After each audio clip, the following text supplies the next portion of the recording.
Adam Crist from MyMMANews.com here at 302 BJJ with my man John Mabrey, who's taking on Devante Crawford at Stellar Fights 39, November 17th at the Hockessin Pal Center in Hockessin, Delaware. Like I said, I'm at 302 BJJ. John, it's a pleasure, my friend. Nice to meet you. Glad to be here.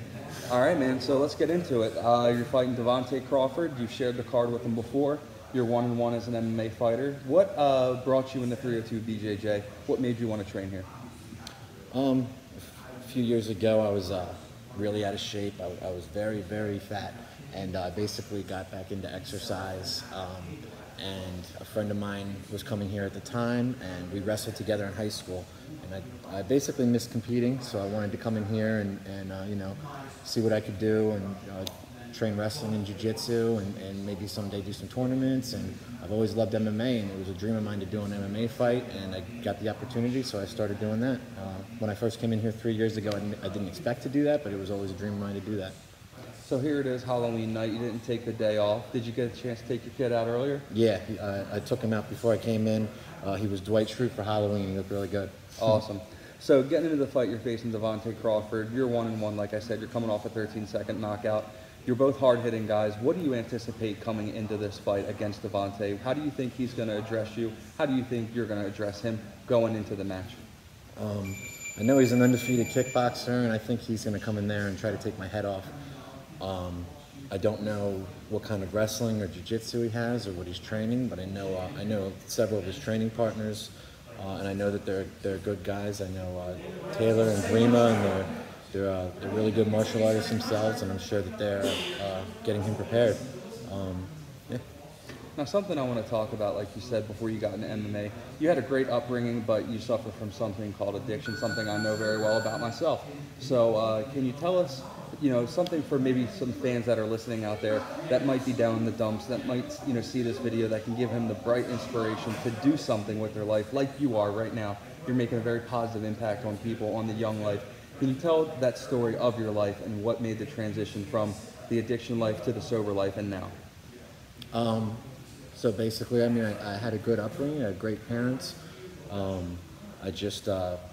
suffer from the disease of addiction. It doesn't matter, you know, where you're from or what kind of upbringing you have. If you have it and you try drugs and you get addicted, it can mess up your life just like anybody else, just like anyone else. I earned a lot of good things in my life, and I gave them all away throughout the years. I basically was out there for 12 years using drugs and alcohol, letting myself go, and got really fat, like I said. And about 7 years ago, I overdosed and was found unresponsive, and luckily the EMTs had Narcan. I was revived, and I've been sober ever since. Started getting into exercise and started coming to 302 a few years later, and here I am now. Well, one thing I want to say is congratulations on that. Thank you. That's absolutely amazing. Anybody out there can take some inspiration from this guy. He's an amazing person. I can say that from knowing him and moving forward with the interview. So the fight's less than 2 weeks away. What's been going on here at 302 that's gotten you prepared? Have you been doing anything in this camp that has maybe stepped your game up a little bit from the last fight? I'm basically doing a lot of the same stuff. I'm working out hard every day, jiu-jitsu, Muay Thai, and wrestling. I'm working on my boxing a lot.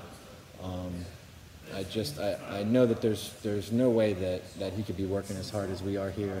The only people I know that work as hard as me or harder are standing right there, and they're my teammates. And I mean, I come in here, and the great thing about MMA, why it's the best sport in the world, like I got Peruvian necktie by Eddie Alvarez right there. I got a black eye from Andre right there. I got beat up by Tim Williams over there. I mean, you can't walk into an NFL practice field and have a catch with Tom Brady, you know what I mean? Yeah. And that's why I love this sport so much. I'm lucky to be here, and I'm just grateful that these guys let me roll around on this mat with them. That's awesome, man. So if I can get your final prediction, how do you think the fight's going to go down? November 17th, if you can get your Babe Ruth, you're calling your shot, how do you get it done on the night, man? I'm just going to run through them, I'm going to throw him around. Needless to say, you seem pretty excited about getting your hands on this guy. I am. And I look forward to it, man.